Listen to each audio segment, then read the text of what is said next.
우리 대림절 두 번째 주간 또 우리 성서주일로 지키는데 하나님의 말씀이 오늘 우리를 견인하고 우리를 이끌어 주시고 그 말씀이 오늘 우리의 심령에 임하여서 위로받고 또 하나님의 크신 은총 가운데 거하는 우리 복된 성도님들 되시기를 주님의 이름으로 축복합니다. 오늘 이 대림절 두 번째 주일에 이 대림절의 의미를 다시 한번 말씀드리면 전체적으로 대림절 기간은 기다림이 주제입니다. 무엇인가를 기다린다 하는 거 생각처럼 쉽지가 않아요. 우리가 그리스도를 기다리는 이 기다림도 역시 무언가 좀 지루하게 느껴질 수도 있고 또 어떤 때는 이 기다림 가운데 지치는 그런 경우도 있는데요. 우리의 삶에서 기다림이라는 것이 주는 의미가 긍정적인 것도 물론 있지만 또 어려운 것들도 참 많기 때문에 그렇습니다. 병원에서 검사 결과를 기다릴 때 초조하게 기다리는 그런 마음이 있어요. 자녀들의 취업 소식을 기다릴 때 이것이 될까 안 될까 취업이나 시험 앞두고 또 기다리는 가운데 또 기도 응답을 기다릴 때 우리가 이제 불안한 경우가 종종 있지요. 정말 될까? 괜찮을까? 별 문제가는 없을까? 이런 생각들을 갖게 됩니다. 저는요, 약속 시간도 기다리는 걸 쉽게 못 합니다. 그래서 일찍이 나가서 기다리는 그런 버릇은 전혀 없어요. 거의 시간을 맞춰 가든지 기껏해야만 5분 일찍 가든지 그래요. 기다리는 게 참 힘들더라고요. 여러분도 아마 그런 경험들을 하실 텐데요. 어떤 중요한 일을 놓고 기다린다. 더 초조하고 긴장되고 불안하고 이런 요소들이 있습니다. 오늘 본문에는요. 이스라엘 백성들도 그랬어요. 그들이 바벨론의 포로로 끌려간 지 이제 70년 살았어요. 거기서 70년이라는 거. 여러분 두 세대가 지나가는 그 기간을 타지에서 그들이 보냅니다. 우리의 고국으로 언제 돌아갈 수가 있을까? 그들은 그 바벨론의 유프라테스 강가에 앉아서 울며 기다리고 있어요. 하나님이 우리를 잊으신 것은 아닌가?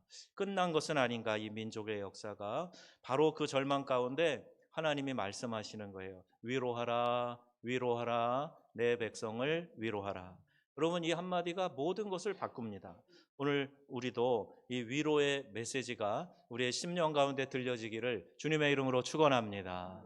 하나님의 음성으로 우리에게 내 백성 위로하라 이렇게 말씀하시는데 이게 들려지면 얼마나 좋을까, 얼마나 힘이 날까. 그래서 오늘 이 말씀을 함께 나누려고 하는 건데요. 1절, 2절 보면요.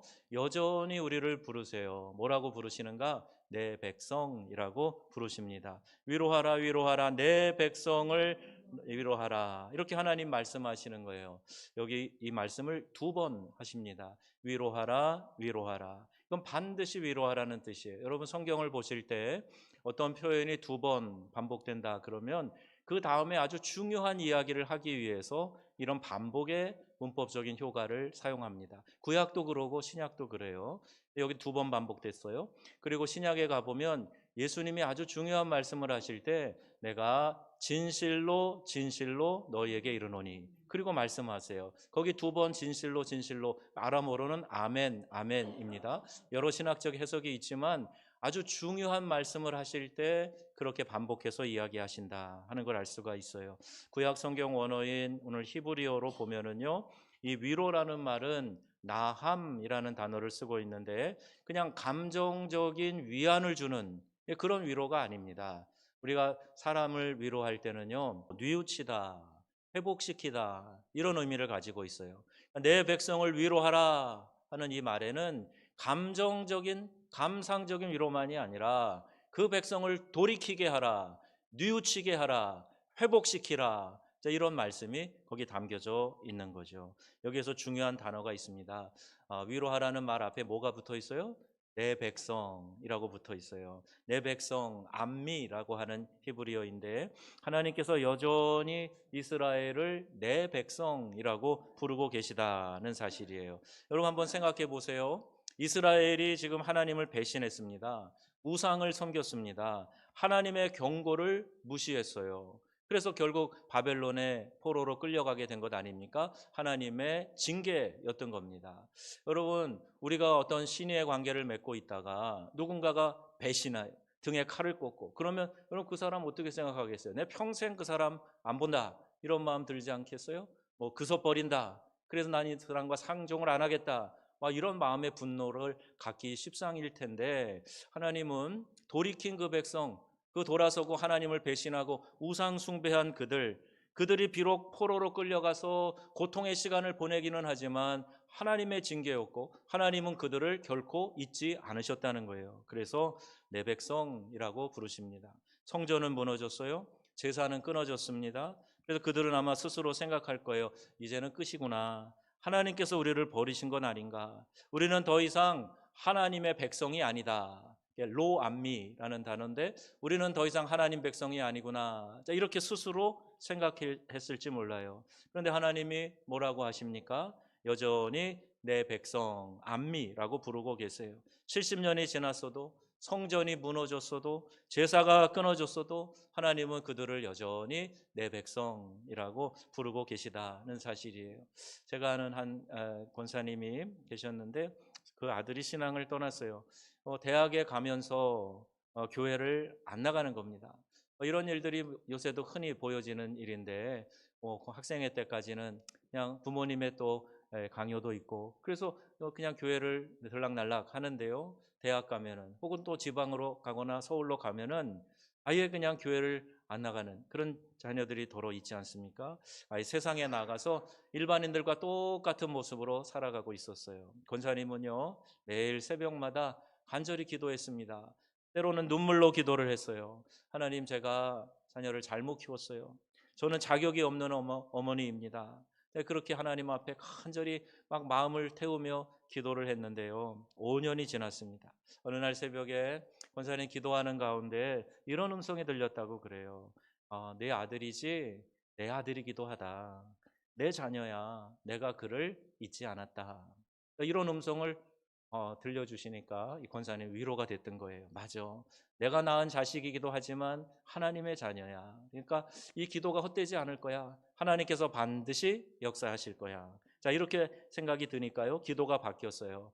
하나님, 주님의 때에 주님의 방법으로 그를 회복시켜 주실 줄 믿습니다. 이렇게 마음의 평안을 얻고 기도를 했는데요, 또 3년이 지나갔어요. 근데 그 아들이 스스로 교회에 나오게 되고요, 또 신앙을 되찾고 열심히 예배를 드리게 되었다 하는 얘기예요. 여러분, 우리도 때로는 간절히 가족 구원을 위해서 기도하고 함께 예배 생활하고 싶어서 절실한 마음을 갖는데요, 애타고 급한 마음도 있겠지만 하나님의 백성이고 하나님의 자녀이면 하나님께서 반드시 책임지신다는 사실을 기억하시고 지치지 말고 조급해하지 마시고 믿음으로 계속 꾸준히 나아가는 성도님 되시기를 바랍니다. 여러분, 이것이 하나님이세요. 우리가 하나님을 떠나도 하나님은 우리를 버리거나 떠나지 않으신다. 우리가 하나님을 잊어도 하나님은 우리를 결코 잊지 않으신다. 그래서 2절 말씀을 보시면요, 그 노역의 때가 끝났고 그 죄악이 사함을 받았느니라. 하나님께서 정하신 이 형벌의 시간이 끝났다. 죄가 용서되었다. 이제 새로운 시작이다. 이렇게, 여러분, 혹시 여러분 중에 이런 생각을 하시는 분이 계십니까? 나는 너무 많이 실패를 했어. 나는 하나님 앞에 너무 큰 죄를 졌어.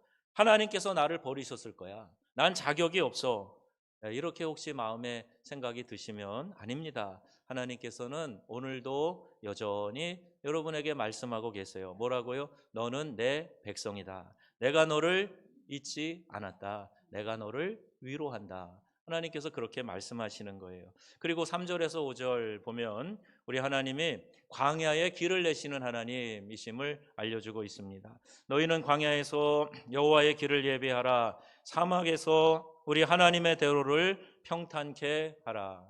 바벨론에서 예루살렘까지는요, 먼 길입니다. 게다가 그 사이에는요, 광야가 있어요. 사막이 있습니다. 길이 없습니다. 그런데 하나님께서 말씀하세요. 내가 광야에 길을 내겠다. 사막에 대로를 만들겠다. 이렇게 말씀하고 계시는 거예요. 여러분, 4절 말씀 우리 한번 같이 보겠습니다. 우리 4절 말씀을 함께 읽겠습니다.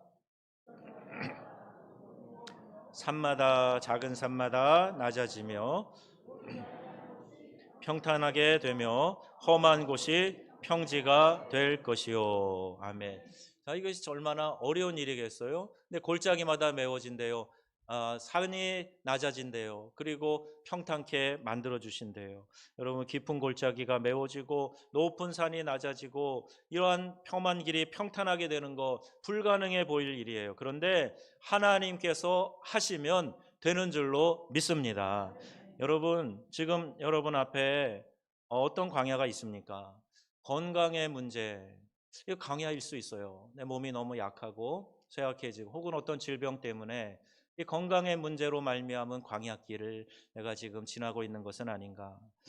또는 경제 문제라고 하는 광야, 이거 참 척박하고 길이 없어 보이죠. 어떻게 해결해야 될지 막막하고 계속해서 갚아가야 될 것은 많은데 수입은 적절하지 않고 얼마나 답답하겠어요. 이 경제라는 문제의 광야, 또 가족 문제의 광야, 해결이 될 실마리는 보이지 않고 계속 삐뚤어져만 가는 아이들을 바라보면서 막 속이 타 들어가는 이런 광야길을 걷고 있는 분도 계실지 몰라요. 길이 보이지 않습니다. 그런데 막힌 것 같은 그곳에, 아무 길도 없는 것 같은 그곳에 우리 하나님께서 말씀하시는 거예요. 내가 광야에 길을 낼 것이다. 그 사막에 길을 내줄 것이다. 너희들이 그렇게 굶주리고 또 목마르고 또 그 고통스러운 길을 걸어가는 그곳에 내가 너희와 함께 있을 것이다. 우리 하나님 말씀하고 계시는 거예요. 자, 5절 말씀 보시면 하나님이 일하고 계심에 대해서 말씀하고 있고요. 하나님의 때, 하나님의 방법으로 그 길을 열어주실 것에 대한 말씀도 하고 계세요. 그리고 5절 말씀입니다. 함께 읽겠습니다. 여호와의 영광이 나타나고 모든 육체가 그것을 함께 보리라. 아멘. 여호와의 영광이 나타나고 우리 모든 육체가 그 영광을 함께 바라볼 수 있게 된다는 사실입니다. 여러분, 광야는요, 하나님의 음성을 들을 수 있는 아주 좋은 장소예요. 다른 어떤 것이 존재하지 않고 오직 하나님과 나만이 있을 수 있는, 그래서 광야라는 말의 뜻과 하나님의 말씀이라는 말의 뜻이 어원이 같습니다. 말씀이 잘 들려지는 곳이 바로 광야라는 사실이에요. 여러분, 우리가 순적하고 평안하고 그러면 더 신앙생활 잘할 것 같죠? 안 그렇습니다. 제가 이렇게 30여 년 목회하면서 보면요, 순탄할 때 오히려 성도들이 나태해지는 경우가 많아요. 그런데 광야길에 접어들면은요, 누가 시키지 않아도, 강요하지 않아도 스스로 하나님의 음성 들으려고 하고, 기도의 자리에 나가려고 하고, 예배를 세워서 내 삶을 바꿔보려고 하고, 그런 노력이 광야 같은 길을 걸을 때 나타난다는 것을 많이 보게 돼요.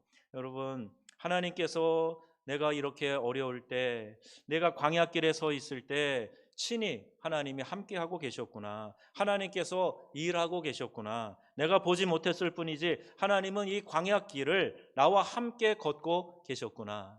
이렇게 우리가 이해할 수 있게 돼요. 때로는 지쳐 쓰러지면은요, 그럼 모래 위에 두 발자국, 작자 미상의 글을 읽어보셨을 거예요. 정말 내 인생에 너무 힘든 사막길을 걷는데 발자국이 나 혼자밖에 없어. 주님, 어떻게 된 겁니까? 이 괴롭고 힘든 시간에 주님 어디가 계셨습니까? 원망의 말을 하니까요, 주님이 야야, 네가 지쳐 쓰러져 누워 있길래 내가 내 등에 너를 업고 나 홀로 그 길을 걸어갔지 않냐.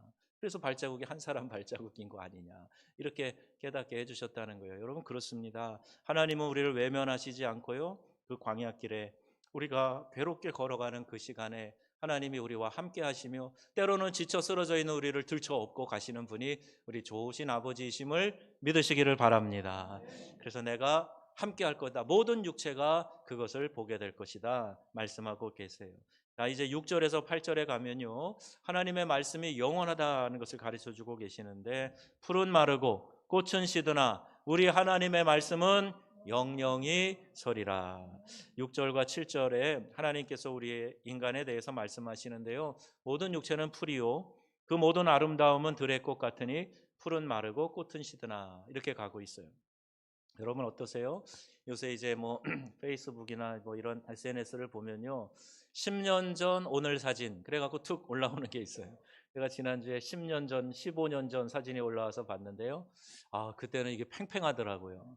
제 아내가 이 사진을 보면서 우리가 이랬어, 이제 놀랄 정도예요. 근데 벌써 이제 이렇게 푸석푸석해지고 사가가는 모습, 금방인데요, 금방 한 10년 전인데 달라진 모습을 봐요. 우리 인간은 풀과 같습니다. 아주 화려하게 꽃이 피어도요, 여러분 이제 봄, 여름, 가을, 겨울 보시잖아요. 그 예쁜 꽃들도 그냥 금방 시들어가고 마는 거예요. 예, 풀이 마르고 꽃은 시들어 버립니다. 우리도 그렇습니다. 이곳에 계신 어르신들 젊었을 때 한번 생각해 보세요. 그때는 힘이 넘쳤을 거예요. 밤을 새워도 괜찮았고 산에 올라가도 거뜬히 올라가. 지금은 어떻습니까? 제가 일부 예배 때 잠깐 추억을 해봤어요. 그랬더니 우리 단풍 산행할 때요. 처음에는 저 높이 이제 설해봉도 올라가고 불출봉까지 갔거든요. 그날 계획도 없이 막 가는데 이때 그 당시 70이 넘으신 두 분이 따라오셨어요. 거기 이제 서현원 권사님, 또 우리 박규남 집사님 이런 분들이 같이 오셔가지고 이거 뭐 거뜬히 거기까지 올라갔어요. 그런데 불과 10년도 안 됐는데 지금 다 고인들이 되셨고 또 이제 가끔 이제 전주 이렇게 올라갔고 내려오고 할 때 이제 가끔씩 이제 추모공원에 가요. 예, 그러면 거기 이제 벌써 우리 교인들이 여러 명 거기 안치돼 있는 그런 모습을 봅니다. 빨리빨리 지나가요. 언제 우리의 인생이 끝날지 우리는 알지 못해요. 이제 연세가 들어가면서 그 건강했던 사람이 막 뛰어다니던 사람이 무릎 아파지고 허리 아파도 또 눈이 침침해지고 기억력도 예전 같지 않다. 우리가 다 같이 공감하는 그런 부분 아닐까요? 우리가 믿고 의지하던 것들 여러분 다 사라집니다. 그럼 뭘 의지하고 살아가세요? 돈도 건강도 명예도 심지어는 사랑하는 가족도 언젠가는 다 떠나갑니다. 이게 우리의 현실이에요. 우리의 인생은 풀의 꽃과 같다. 성경은 이렇게 우리에게 가르쳐주고 있습니다. 제가 개척교회 단독 목회를 한 적이 있었는데 20대 중반이에요.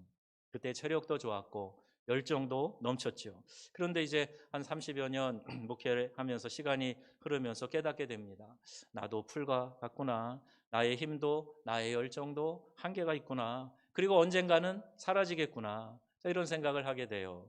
그런데요, 이것을 깨달았을 때 오히려 평안함이 생겨요. 왜냐하면 8절 말씀이 보이기 때문이에요. 8절 말씀이 뭐라고 되어 있습니까? 우리 하나님의 말씀은 영영이 서리라. 아멘. 한때 나의 열정과 노력과 또 설교한 그 모든 이야기들은 공중에 사라진 것 같아요. 그런데 그렇지 않습니다. 여러분 말씀 하나가 내 심령에 딱 박히면요. 그 말씀 때문에 인생의 중요한 결정, 인생의 방향, 삶의 내용이 달라지는 그런 일들도 생겨요. 이 소리가 허공에서 사라진 것 같지만 그게 아니라 어딘가에 남아있고 자리 잡으면서 이 말씀은 계속해서 보이지 않는 곳에 일하고 있다 하는 것을 이제 느끼게 되고 깨닫게 됩니다. 말씀은 사라지지 않는다. 하나님의 말씀은 영영이 서리라. 우리는 약하지요. 변합니다. 우리는 사라집니다. 그러나 하나님의 말씀은 영원한 거예요. 변하지 않습니다. 사라지지 않아요. 여러분 변하는 것들을 붙잡고 그것 때문에 여러분 모든 인생의 에너지를 쏟고 거기에 모든 가치가 있는 것처럼 생각하면 그게 속는 거예요. 변하는 것에 마음을 두지 마시고 영원히 변하지 않는 것을 붙잡고 살아가는 우리 귀한 성도님들 다 되시기를 축복합니다. 그리고 그 말씀이 뭐라고 우리에게 강조하고 있느냐? 위로하라. 내 백성을 위로하라.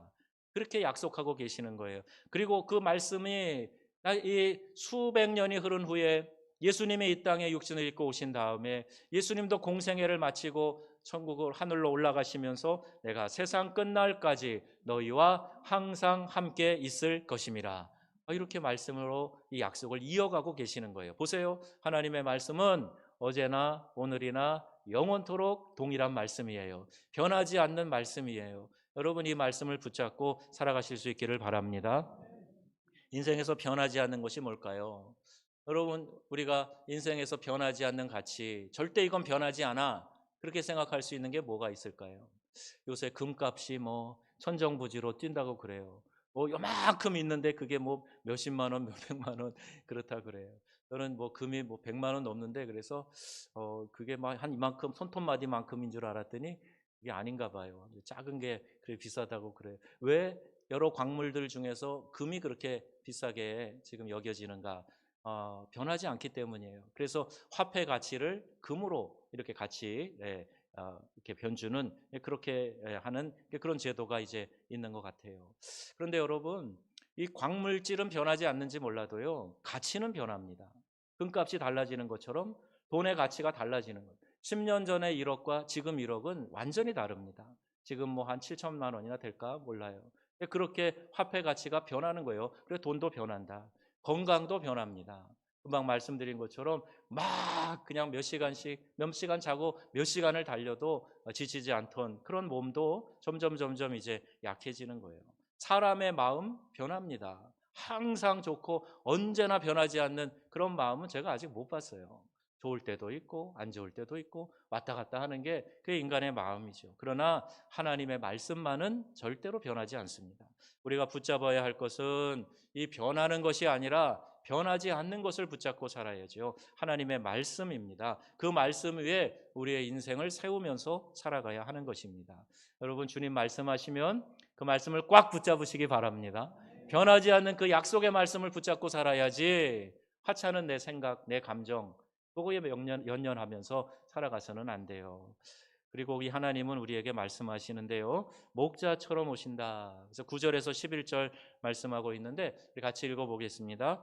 보라, 주 여호와께서 강한 자로 임하실 것이요 그는 목자같이 양떼를 먹이시리라. 아멘. 자, 하나님께서 어떻게 오시는지 말씀하고 계시는데 강한 자로 임하실 것이요 여기에 그치는 것이 아니라 그는 목자같이 양떼를 먹이실 것이다. 여러분, 우리 주님이 오시는 것을 기다리는 대림절인데요. 다시 오실 예수님을 기대합니다.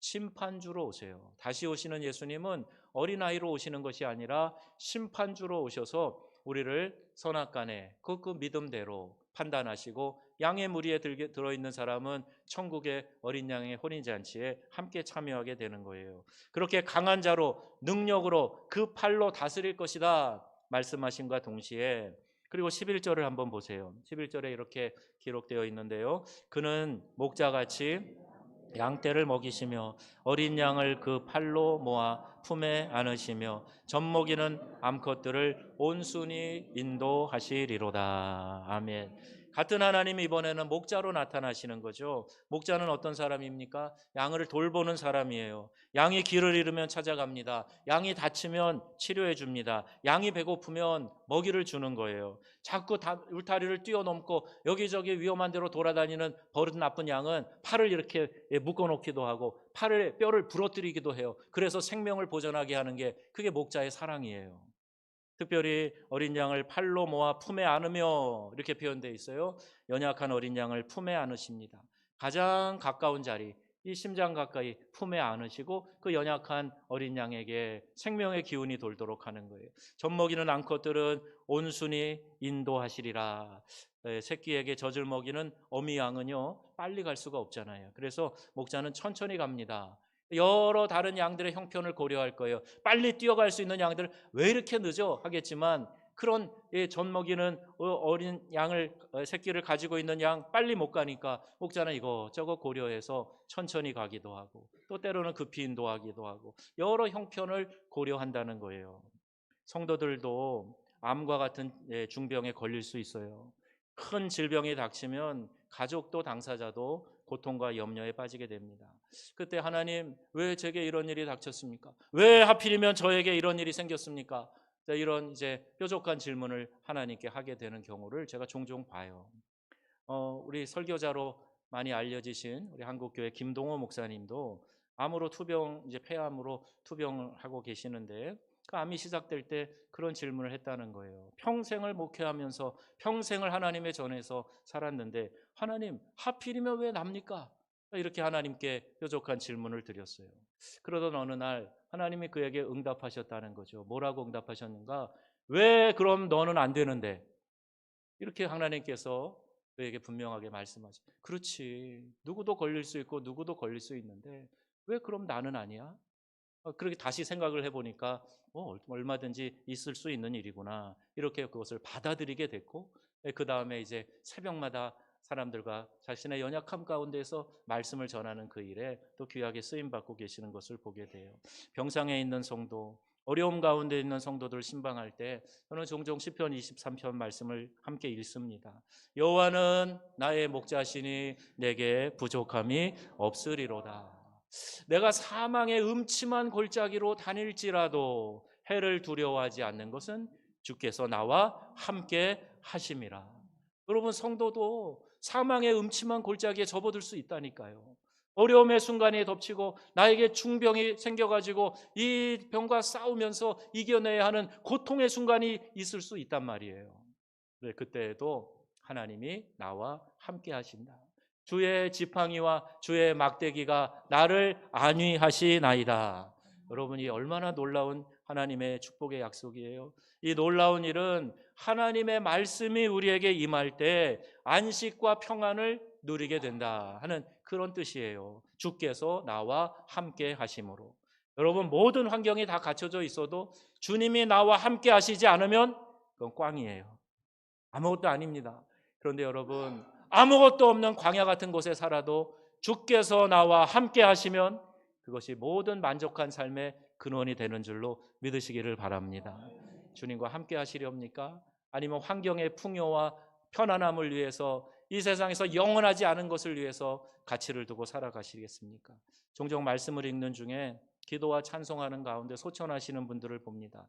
이 땅의 수고가 다 끝났을 때 평안히 하나님의 품에 안기는 그 모습을 보면서 정말 하나님 살아계시는구나.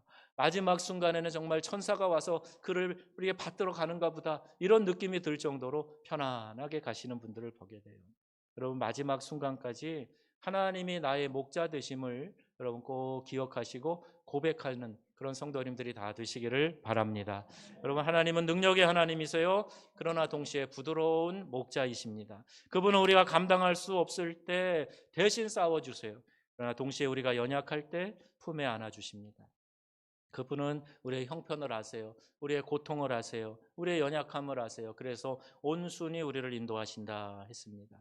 우리가 이 대림절, 우리 하나님을 기다리는 시간, 2000년 전 베들레헴 마구간에 아기로 오신 예수님, 그리고 다시 영광 중에 능력의 심판주로 오실 예수님, 그분이 바로 이런 분이다라고 오늘 말씀하고 계시는 겁니다. 사랑하는 정은명성의 가족 여러분, 우리는 이사야 40장 말씀을 통해서 오늘 위로의 메시지를 들었어요. 하나님은 우리를 내 백성이라고 부르십니다. 우리의 실패에도 불구하고 우리의 연약함에도 불구하고 여전히 하나님은 우리를 사랑하신다. 하나님은 광야에 길을 내십니다. 지금 당장 보이지 않아도 하나님은 일하고 계십니다. 하나님의 말씀은 영원합니다. 모든 것이 변해도 하나님의 약속은 변하지 않습니다. 하나님은 목자처럼 우리를 돌보십니다. 우리를 품에 안으시고 각각의 형편에 따라서 우리를 온순히 인도하신다. 이제 이 말씀을 가지고 여러분 세상으로 나가실 때 이 한 주간 어떻게 살아야 되는가, 몇 가지 적용할 점들을 좀 함께 나누려고 그래요. 첫째, 매일 아침 일어나면서 여러분 이렇게 고백하시기 바랍니다. 나는 하나님의 백성이야. 하나님은 나를 사랑하신다. 한번 해보실까요? 나는 하나님의 백성이다. 하나님이 나를 사랑하신다. 아멘. 매일 아침 여러분 그렇게 고백하고 하루를 시작해 보세요. 하루가 놀랍게 변화될 겁니다. 특별히 혼자 사시는 우리 어르신들 외로우실 때마다 이 고백을 하세요. 아침만이 아니라 하나님은 나의 목자 되시고 하나님은 나는 하나님의 백성이고 하나님은 나를 사랑하신다. 자, 이 고백입니다. 두 번째는요, 힘든 일을 만날 때마다 여러분 이렇게 기도하세요. 하나님, 주님은 광야에서도 길을 내시는 분이십니다. 이 상황에서도 길을 열어 주옵소서. 병원 가실 때, 경제적으로 막막할 때, 자녀 문제로 고민이 될 때 여러분 꼭 그렇게 기도하세요. 하나님, 주님은 광야에서도 길을 내시는데 이 상황에 길을 열어 주옵소서. 이런 기도예요. 세 번째, 이번 주에 여러분 이사야 40장 8절 말씀을 꼭 외우십시오. 풀은 마르고 꽃은 시드나 우리 하나님의 말씀은 영영이 서리라. 아멘. 예, 그리고 여러분 한 번씩 소리내서 매일매일 읽다 보면요, 이 말씀이 마음에 자리 잡게 될 거예요. 그래서 이 말씀으로 풀은 마르고 꽃은 시드나 하나님의 말씀은 영영이 서리라. 이렇게 선포하는 거예요. 그리고 네 번째 마지막, 위로가 필요한 사람 한 명 찾아가세요. 하나님께서 우리를 위로하신 것처럼 우리도 다른 사람을 위로하는 위로자가 되어야 되지 않겠습니까? 아픈 교우에게 전화하시고 홀로 계신 이웃들을 방문하시고 힘들어하는 가족들이 있으면 찾아가 격려하시는 거예요. 그리고 이렇게 말해주세요. 하나님은 당신을 사랑하십니다. 하나님은 당신을 잊지 않고 계십니다. 사랑하는 성도 여러분, 대림절은 기다림의 절기입니다. 기다리는 거 힘들어요. 그러나 우리는 혼자 기다리는 게 아니고 하나님께서 우리와 함께 해주신다는 사실을 여러분 꼭 기억하시기를 바랍니다. 그분이 나의 목자 되시고 우리를 내 백성이라고 불러주세요. 그분이 광야의 길을 내시고 그의 말씀은 영원히 서고 그분은 목자처럼 우리를 돌봐주십니다. 이것이 우리의 소망입니다. 이것이 우리가 기다리는 이유예요.